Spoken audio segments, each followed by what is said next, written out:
Sambuca Cast, um bate-papo sobre o mercado imobiliário, com Lucas Krasucki e Gabriel Zalpa.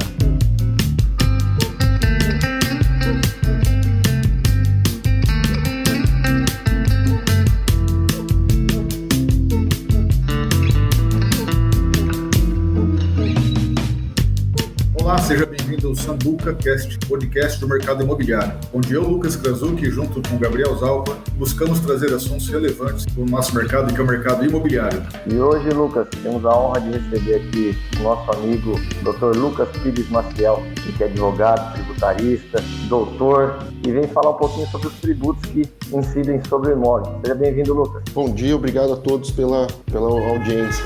Legal. E hoje, Gabriel, episódio de número 87, né? Nada melhor que trazer um especialista no mercado, nessa área, né? Para trazer aí alguns insights e proporcionar aí conteúdo para quem nos acompanha, seja aquele que atua no mercado imobiliário, seja aquele que acompanha, que está pensando em vender o seu imóvel. Sambuca Cast.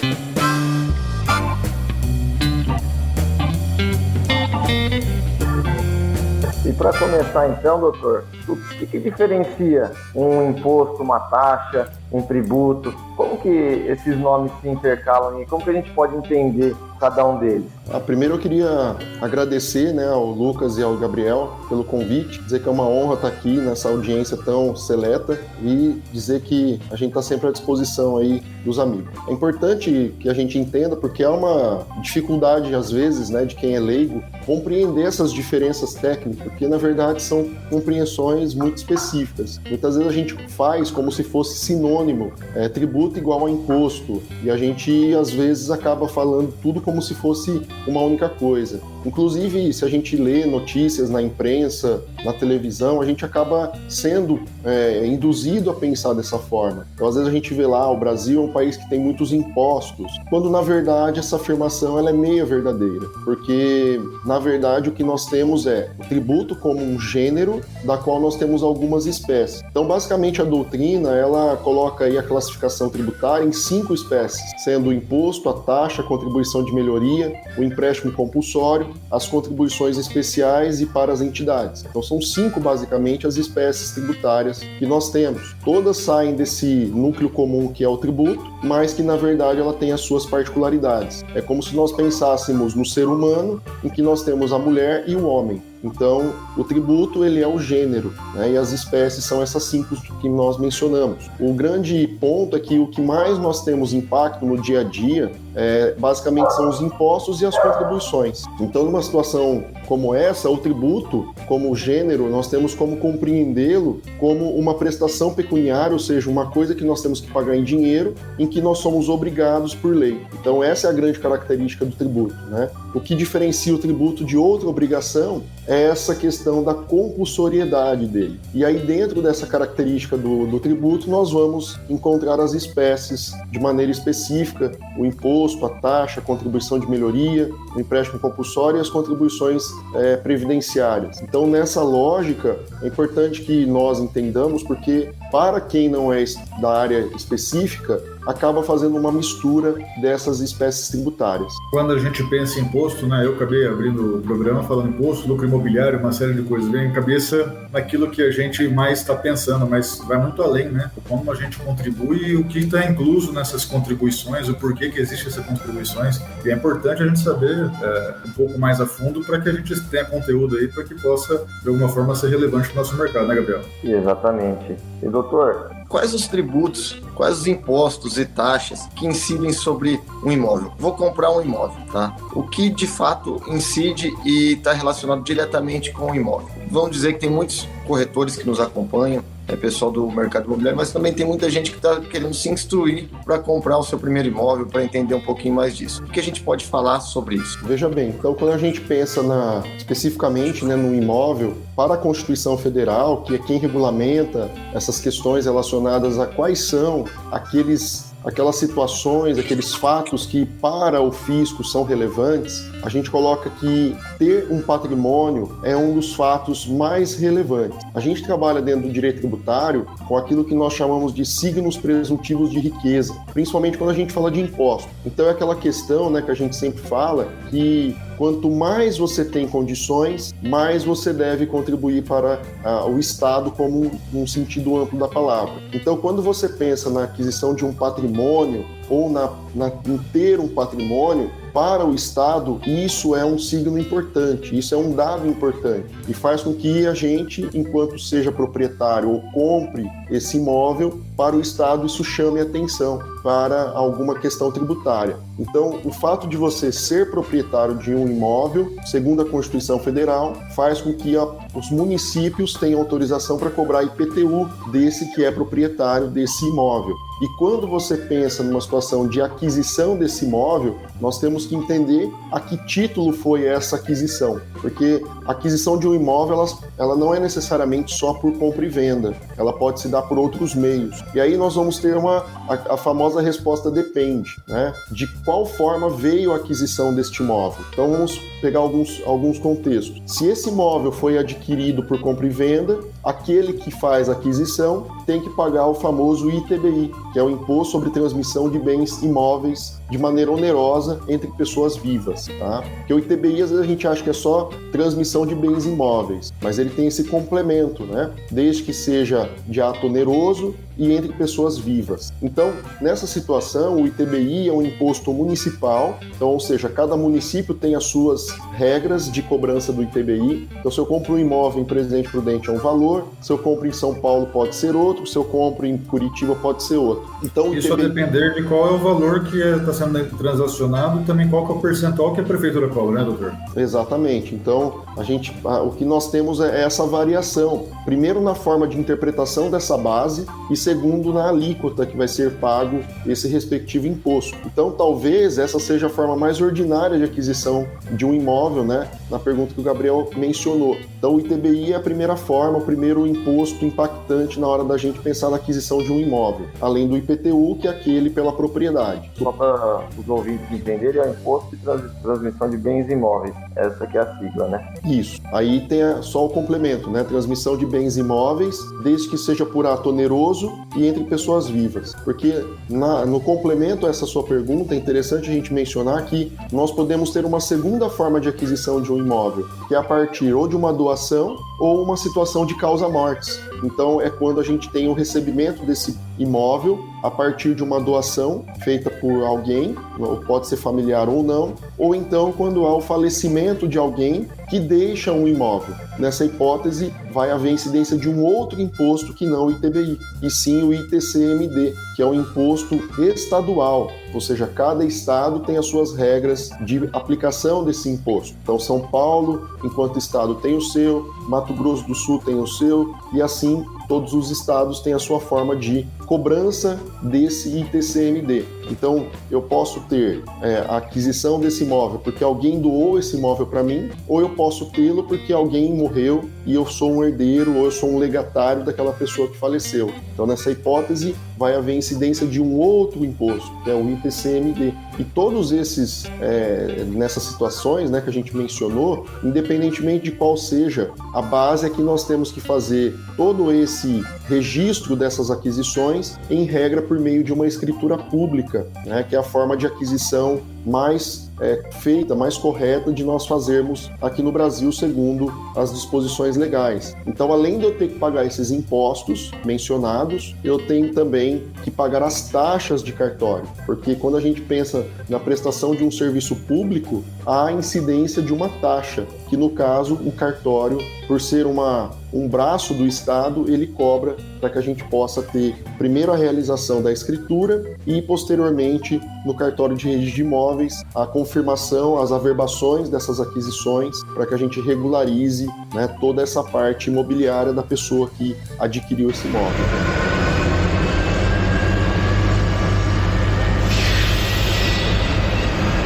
Lucas, e voltando em questão do ITBI, cada prefeitura, você mesmo já mencionou, que tem a sua regra, utiliza o percentual em cima do valor da avaliação ou do valor da negociação, mas uma pergunta que sempre nos fazem é em cima da avaliação do valor venal. Isso depende ou tem algum caminho que é seguido aí na maioria dos casos? Essa é uma das questões mais complexas, né, dentro dessa lógica do mercado imobiliário, exatamente porque o que acontece muitas vezes é que que há uma divergência de entendimento quando a gente pensa nessa questão da base de cálculo para a incidência do ITBI. E só para a gente poder entender um pouquinho melhor por que há essa divergência, porque a gente pode ter basicamente várias bases possíveis na hora do pagamento do ITBI. A gente pode ter primeiro a base de cálculo, que é o próprio valor de compra e venda do imóvel. Então o Lucas vai vender um imóvel para o Gabriel. Eles fixaram o valor dessa compra em R$100 mil. Essa é uma possível primeira base. Nós podemos ter uma segunda base, que seria aquele valor que a própria prefeitura fixou para fins de cobrança do IPTU. E nós podemos ter uma terceira base, que é o valor que a prefeitura fez a avaliação do imóvel, que não necessariamente são valores iguais. Então a gente pode ter lá os 100 mil que vocês fixaram, o valor de avaliação da prefeitura em 120 mil e o valor para fins de IPTU 80 mil. Então nós temos basicamente aí 3 bases possíveis de exigência, né, desse ITBI. E a partir daí nós podemos ter, de certa maneira, problemas na hora da gente realizar a nossa confirmação, né, dessa compra e venda no cartório. Porque o cartório ele vai, por uma questão de responsabilidade, né, é interessante a gente mencionar isso para quem nos acompanha, que o cartório, pelas legislações tributárias, o cartório ele é responsável em eventual erro de cobrança do ITBI. Então, se o cartório ele faz uma cobrança menor, mesmo que ele faça a escritura, eventualmente o registro, quando você vai, ou a prefeitura vai verificar o pagamento desse ITBI, o cartório pode vir a ser considerado responsável solidário de eventual valor que não foi cobrado de forma devida. Então, por isso os cartórios têm muito receio disso, né? Isso acontece tanto numa escritura de inventário, na questão do ITCMD, numa escritura de compra e venda para fins de TBI e numa doação também para fins de TCMD. Então, quando o valor da negociação é superior, seja do valor penal, valor da avaliação, fica fácil porque vai pela negociação. Dura quando é ao contrário, aí tem que analisar e aplicar cada caso um caso, né? Exatamente, esse é o grande impasse que nós temos, né? Porque, de certa maneira, há uma insegurança jurídica, né? Porque não há uma certeza de qual é efetivamente o valor que é tido como real. Então, isso gera, em certas ocasiões, uma disputa judicial, porque não tem uma segurança jurídica em certas situações. Inclusive, na questão da própria situação de causa-mortes, o que se tem é que há também uma divergência nesse entendimento. Inclusive, muitas pessoas que acabam tendo uma situação como essa têm se utilizado de mandados de segurança perante o Poder Judiciário para que haja a incidência do ITCMD sobre o valor que a prefeitura cobra para fins de IPTU, que é, em regra, 40% mais barato. Em regra, 40% mais barato. Então, numa situação como essa, as pessoas se utilizam dessa brecha na lei, porque ela não diz claramente qual é a base que deve ser levada, e aí o judiciário tem sido entendedor dessa questão e concedido liminares e depois confirmando a segurança para que não haja a incidência desse ITCMD sobre o valor de avaliação da prefeitura. E aí, em complemento a essa afirmação, principalmente o Estado de São Paulo tem um projeto de lei tramitando para acabar com isso, para que seja realmente o valor de avaliação da prefeitura, porque o Estado quer arrecadar mais, ele quer uma base maior para ele poder arrecadar. Então, é sempre uma questão bastante delicada quando a gente fala disso, principalmente por causa do fator base de cálculo. E aí acontece algumas discrepâncias, né? Como você vê aqui em Prudente, terrenos em condomínio fechado avaliado pela prefeitura em 80 mil e terrenos lá em terras do Imoplan, que não tem nem infraestrutura, avaliado por R$1 milhão, o terreno que vale de fato aí 60, 70, 80, 100 mil reais, dá a depender do tamanho, né? E aí a gente entra se for debater isso, vai ficar o dia inteiro falando, né, doutor Lucas? Mas são as complexidades que o nosso mercado enfrenta, e é claro que cada cidade tem uma situação, por isso que é muito bom o corretor, que atua de forma correta, quando for se deparar com uma situação dessa, realmente fazer avaliação pelo que vale o mercado. E a gente percebe também que muitos proprietários querendo que os corretores das imobiliárias façam a avaliação por valor mais baixo do que vale, para que pague menos imposto. Isso quando eu já tive esses dias, inclusive, uma complicação com o proprietário, né, Lucas? Você não pode avaliar por 50 mil? Eu falei, mas doutor, vale 170. Qual que é a lógica? Ah, não, é que eu vendi esse terreno faz muitos anos e vendeu lá por menos de 50 mil. Bom, é uma situação que teria sido feita lá atrás, recolhido lá atrás. E aconteceu comigo mesmo. Eu vendi um terreno no Jardim Itaipu 10 anos atrás por R$ 6.500. Hoje a avaliação dele é 5 e poucos mil. E está na prefeitura. A pessoa vai ter que pagar R$ 2.000, 2.000 e pouco de TBI. Né? Então, mas avalia, não tem como avaliar menos, é o que vale realmente, né? Mas é claro que tem que ter um profissionalismo e uma transparência por parte das imobiliárias perante a prefeitura para que faça o laudo realmente quanto vale e não quanto o proprietário ou quem vende deseja passar, né? Avaliar. Lucas, eu só queria fazer um complemento aí que você falou, que é super interessante. O Brasil é um dos campeões mundiais nessa questão de não fazer a regularização imobiliária, né? A gente tem esse, eu digo sempre que é um mau costume, mas ao mesmo tempo também é uma questão de economia, né? Uma questão que é muito caro fazer essas regularizações, né? A gente tem um custo muito alto, seja no cartório, seja também perante as prefeituras, quando a gente paga o ITBI. Então, o que as pessoas fazem? Dança de contrato de gaveta, né? Então, isso geram problemas como esse que você mencionou, porque uma hora vai ter que ser regularizado, né? Ou porque morreu alguém, e aí você vai ter que, de certa maneira, pedir um alvará judicial ou entrar com inventário, e isso vai gerar, de certa maneira, a necessidade de regularizar isso. E aí vão acontecer essas discrepâncias que você mencionou, né? Então, aí vai acontecer o quê? Que eu paguei X no terreno, mas se eu vou transferir ele agora, eu tenho que pagar o valor de agora. E aí podem acontecer esses problemas, né? Sem contar outros problemas que podem surgir, né?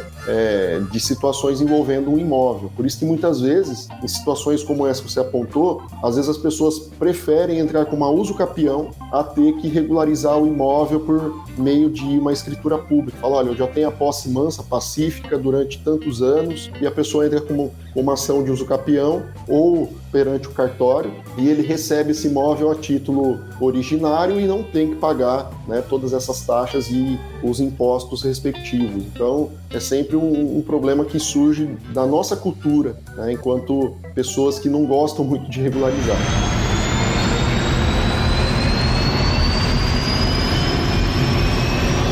Eu até arrepio quando falo em contrato de gaveta. Muitos dos grandes problemas que chegam até nós no nosso dia a dia são originários em contrato de gaveta. Até compartilhando, recentemente chegou um cliente na nossa imobiliária, a gente conversou com ele queria vender a casa que ele havia comprado, há 2 anos através de um contrato de gaveta, né? E a gente foi pedindo os documentos necessários e na hora de verificar a certidão da prefeitura municipal, existiam débitos de IPTU anteriores à compra dele. Fala um pouquinho para a nossa audiência a respeito de débitos de IPTU, se eles são transmitidos, se eles acompanham o imóvel ou se eles continuam sendo do antigo proprietário. Muita gente tem dificuldade de entendimento sobre isso. Excelente pergunta. É uma questão que realmente é interessante. E se você me permitir, o Lucas também, a gente pode até ampliar um pouquinho mais essa pergunta, porque há necessidade de nós termos muito cuidado e muita cautela na hora da aquisição de um imóvel. Por isso eu sempre falo, né, para todo mundo, procure um profissional especializado, né? Procure um corretor, procure uma assessoria jurídica, para que você não tenha o seu sonho transformado num pesadelo, né? Eu sempre gosto de deixar isso claro, porque as pessoas têm o péssimo costume de achar que contratar um profissional dessa área ou dessa área é um custo desnecessário, quando na verdade é mais importante até do que qualquer outra coisa. A pessoa se preocupa mais em comprar uma televisão legal, um sofá legal, bacana, e esquece que o imóvel, que é o que mais importa, tem que ser uma coisa bem acompanhada. Então, quando a gente pensa na questão do IPTU, o ideal é que sempre quando você vai adquirir um imóvel, você solicite as certidões, né, para dizer, olha, esse imóvel não tem nenhuma pendência, não está incidindo sobre ele nenhuma questão de IPTU, mas numa situação concreta, se efetivamente na hora que você for fazer a transferência aparecerem débitos de IPTU, claro que você não vai conseguir fazer a transferência desse imóvel. Você primeiro vai ter que quitar esses IPTUs para que a prefeitura forneça o laudo de avaliação para que você consiga levar até o cartório, para que o cartório faça a escritura. Então, não necessariamente esse IPTU vai transmitir automaticamente para o proprietário, aquele pelo menos que tem a posse do imóvel. Mas o que acontece é que ele fica amarrado, ele fica preso, né, a essa questão do pagamento do IPTU, porque o sistema é criado para isso. Enquanto você não paga o IPTU, eu não te forneço a certidão. Como eu não te forneço a certidão, o cartório não vai fazer a escritura. Então é uma questão que nós temos que ter muito cuidado para que a gente não acabe pagando impostos que não deveriam ser pagos por nós. Então o ideal é assim: olha, eu tenho aqui um imóvel, estou devendo R$10.000 de IPTU. Na hora de fazer o negócio, quem está adquirindo já se responsabiliza pelo pagamento desse IPTU e desconta isso do vendedor. É muito mais interessante, mas para isso, né, as partes precisam estar cientes da necessidade de apresentar essa certidão de quitação, obviamente que não só do IPTU, mas sim de toda a vida do vendedor e do cônjuge, né, para que a gente tenha segurança para eventual futura alegação de fraude à execução, que é uma situação muito comum, infelizmente, né? Contando um caso concreto aqui, uma vez chegou um senhor lá para eu atender, e esse senhor chegou muito assustado, né? Porque ele recebeu um oficial de justiça no sítio dele, sítio que ele já tinha há 30 anos, só que era contrato de gaveta. E o oficial de justiça foi lá para penhorar por uma dívida do ex-proprietário, do ex-dono daquele sítio. E ele, muito assustado, nos procurou. E o único caminho que existe para uma situação como essa é entrar com embargo de terceiro, provando que ele tem a posse desse imóvel, que ele vem pagando o ITR, que ele vem mantendo, né? E aí fica na mão do juiz, né, para definir se ele entende pela realmente existência dessa compra e venda, que ele realmente é o dono, só que não foi regularizado. Então são riscos que quem usa dessas ferramentas do contrato de gaveta, esse é o grande risco que a gente corre. É importante só registrar também que tem muita gente que às vezes é bem assessorada por advogado ou profissionais do mercado, corretores, tira todas as certidões, faz toda a análise, vai lá, faz a escritura e não registra, né? É importante deixar bem isso, né? Só é dono quem está lá no cartório, porque aconteceu várias vezes da pessoa não registrar, o oficial de justiça, como esse caso, vai lá, constata penhora, vai para leilão, aí é pior ainda, né? É pior ainda porque até provar que é um terceiro de boa-fé, que já tem muitos anos que paga IPTU e uma série de coisas, isso às vezes é desgastante. Às vezes não, com certeza é desgastante na boca. É desgastante, é caro, né? E é sempre... Você está sempre no fio da navalha, porque é um risco. Às vezes o judiciário pode não entender que você adquiriu, que você é terceiro de boa-fé, porque quando você tem uma situação como essa, há que se demonstrar que você é terceiro de boa-fé, né? Então esse critério subjetivo da boa-fé que é o problema, porque às vezes você não consegue provar essa boa-fé. Porque às vezes pode acontecer uma situação que a pessoa está de boa-fé, mas vamos imaginar que eles são parentes.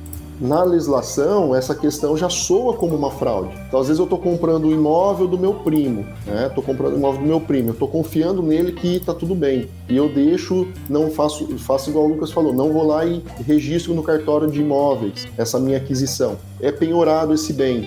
E aí ele tinha dívidas. Como que o judiciário vai interpretar isso? Será que ele vai entender que eu sou um terceiro de boa-fé? Ou pelo vínculo sanguíneo ele vai falar assim, opa, parece que o Lucas entrou aí como laranja. Ele está atuando aí como alguém que está sendo influenciado a simplesmente fraudar aquele devedor, né? Porque, infelizmente, a gente tem esse nivelamento, né?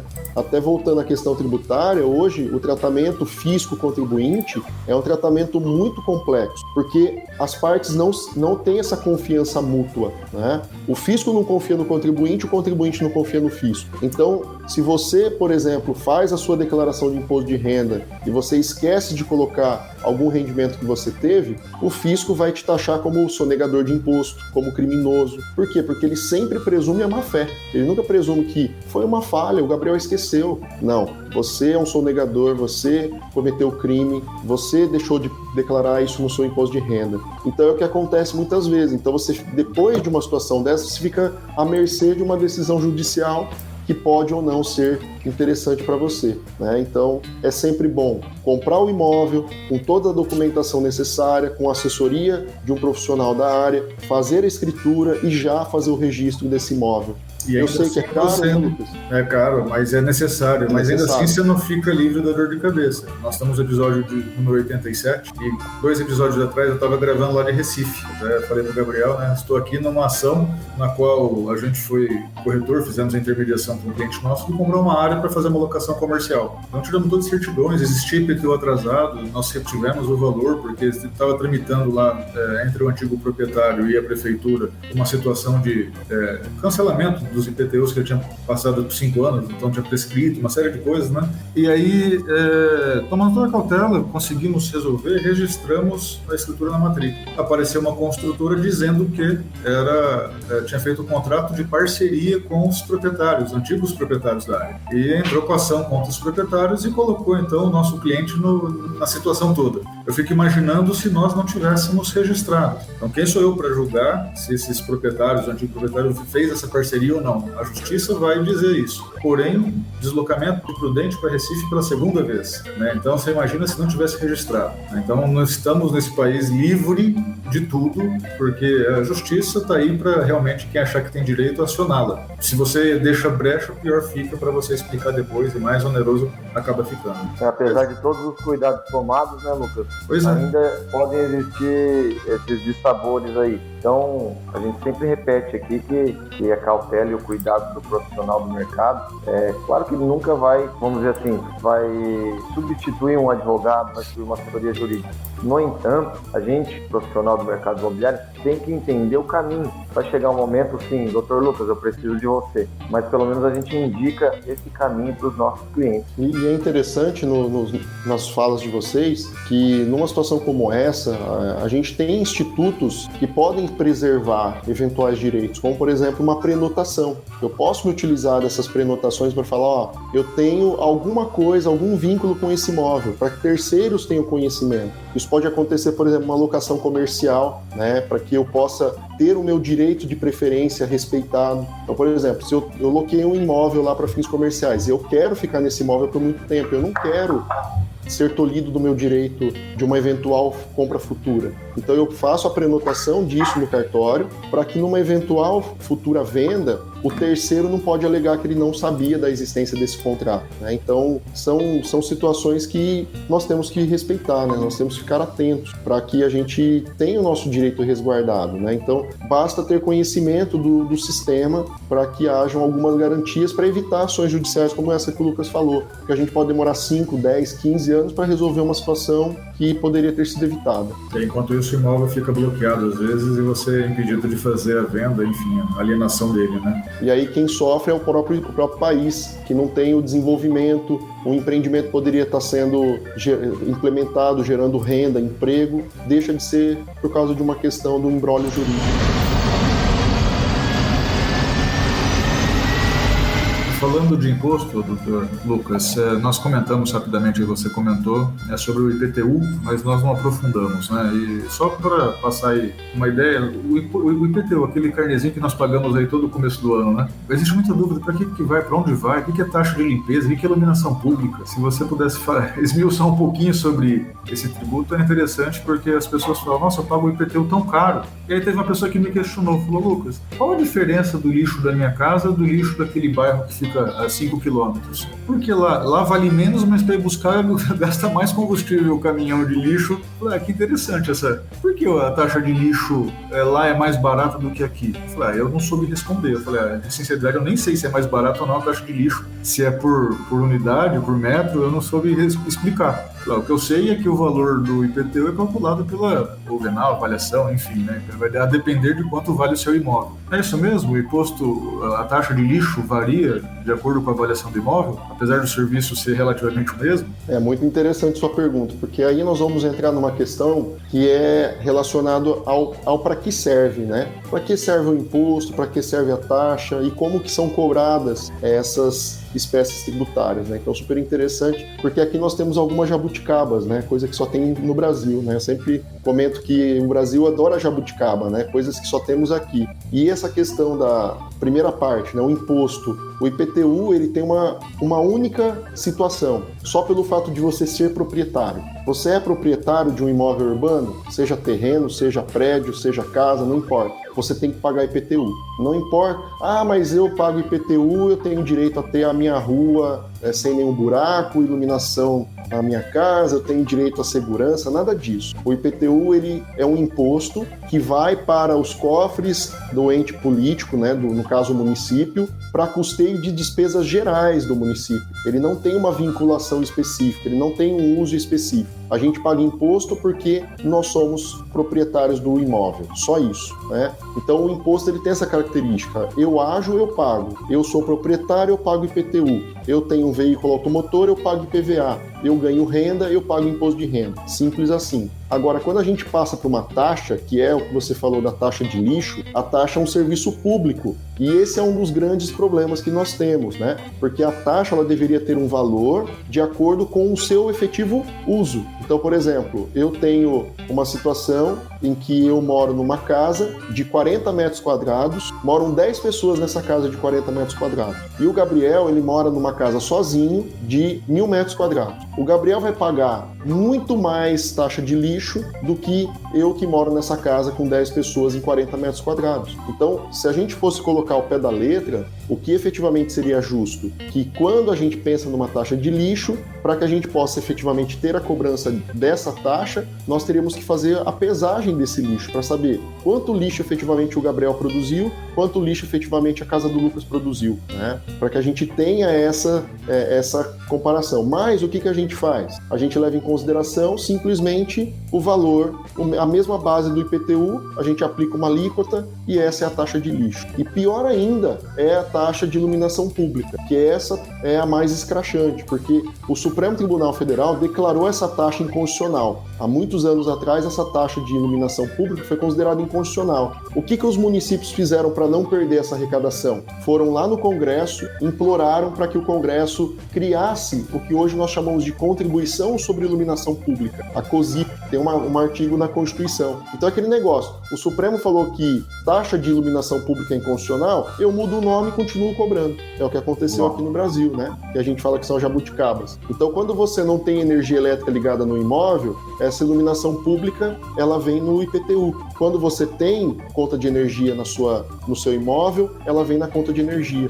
Então, essa situação é muito complicada e se a gente for realmente analisar a fundo, ambas as taxas são inconstitucionais. Mas, infelizmente, né, a gente tem certas coisas que a gente tem que engolir, né? Lógico, tem algumas discussões com relação à taxa de combate a incêndio, que é outra taxa também muito discutível, né? Porque quando que você tem esse serviço prestado, taxa de combate ao incêndio, né? O que significa isso? Significa que você tem que ter um bombeiro de plantão na frente da sua casa, né? Então são taxas que são muito duvidosas, mas que para os municípios é uma grande fonte de arrecadação, né? Só que a taxa não deveria ter essa finalidade, entre aspas, lucrativa. Quem tem essa finalidade lucrativa é o imposto e não a taxa. Mas, infelizmente, a gente acaba com essas coisas que só tem no Brasil, né? Doutor, já que você falou em taxa, para a gente encaminhar aí pro final do nosso bate-papo, o tempo é curto, fala um pouquinho para mim sobre taxa condominial. A taxa condominial, o que ela representa, por exemplo, no caso de eventuais débitos? Recentemente, um amigo chegou para mim e perguntou: Gabriel,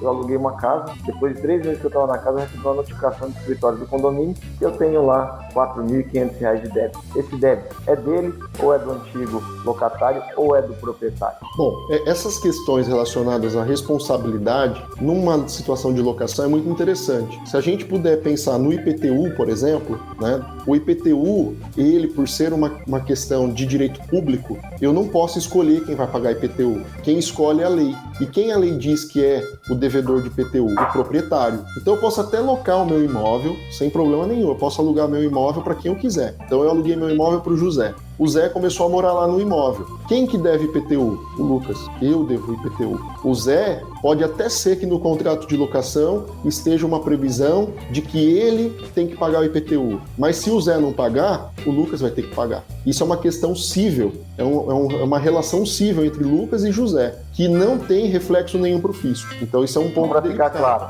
a prefeitura vai cobrar de você. Você tem proprietário. o direito de cobrar dele, mas Isso. a prefeitura não cobra dele. Nunca. Quem vai ter que cobrar depois sou eu numa ação de regresso, mas isso é uma ação cível, não uma ação tributária. Porque senão seria muito fácil, né? Eu sou proprietário de muitos imóveis e eu alugo esses imóveis para pessoas quaisquer para que eu não tenha que pagar IPTU, né? Então o fisco ele não está preocupado com isso, ele quer saber quem é o dono. Inclusive, né, na questão tributária pode até ser uma criança. O direito tributário ele não tem essa questão de ser a pessoa capaz ou incapaz, né, na questão civil, que Quem vale ao paga? proprietário. Se ele tem, ele paga. Exatamente. Agora, numa questão de condomínio, é uma situação também que foge da questão tributária, mas que também tem uma vinculação com o proprietário. Então, eu posso até alugar meu imóvel, posso até deixar a responsabilidade pelo pagamento do condomínio para o inquilino, mas em última situação, quem o condomínio vai cobrar é o proprietário, porque essa questão cível, né, esse acordo, esse contrato realizado entre as partes não tem o condão de alterar essas responsabilidades, porque é o que a gente fala, isso é uma responsabilidade própria rem, é pelo imóvel, é pela coisa, né? Então você não tem essa obrigação por uma questão contratual, e sim por uma questão de vínculo com o imóvel. Agora, Nesse caso que eu mencionei, então, o condomínio vai cobrar o proprietário, pode entrar com uma ação de regresso para o antigo inquilino, contra o antigo inquilino. exato. Por isso que no contrato de locação a gente coloca sempre exigências de garantias, seja uma fiança bancária, seja um fiador, seja uma antecipação ou uma caução, né, como a gente usa muitas vezes, para exatamente situações como essa. Então, enquanto não tiverem todas as obrigações resolvidas, esse valor segue preso ou esse fiador segue vinculado para que não haja nenhum prejuízo para o proprietário, porque ele vai ser alvo dessas cobranças, porque ele que é o detentor, né, ele que tem as obrigações sobre o imóvel.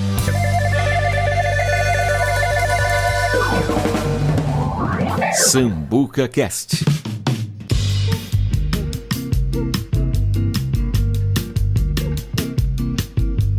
Se nós ficássemos aqui falando, Gabriel, acho que ficaria o dia inteiro, né? Dr. Lucas, obrigado pela sua disponibilidade. Acho que o que nós propusemos fazer aqui, a gente sempre está propondo fazer, é trazer itens relevantes, mesmo que ainda não mais a fundo, né? Não aprofundando muito, mas muito conteúdo nos seus próprios canais. A gente percebe que você acaba indo mais a fundo, então achamos aqui por bem convidá-lo para que você possa falar sobre quem quer saber um pouco mais aí, acompanhar você, como é que faz para entender um pouco mais aí, buscar as informações aí, seja no seu canal, seja nas suas redes sociais. Eu tenho as redes sociais, né? Tenho o Instagram, lucasmacielpp, @lucasmacielpp, e também tenho meu canal no YouTube, é só pesquisar lá Lucas Maciel JPPM. Fica aí o convite para vocês nos seguirem, nos acompanharem, compartilhar os nossos vídeos, e agradeço, né, imensamente aí ao Lucas, o Gabriel, que são amigos queridos. Eu até falei pro Gabriel que foi um convite merecido, mas muito honroso,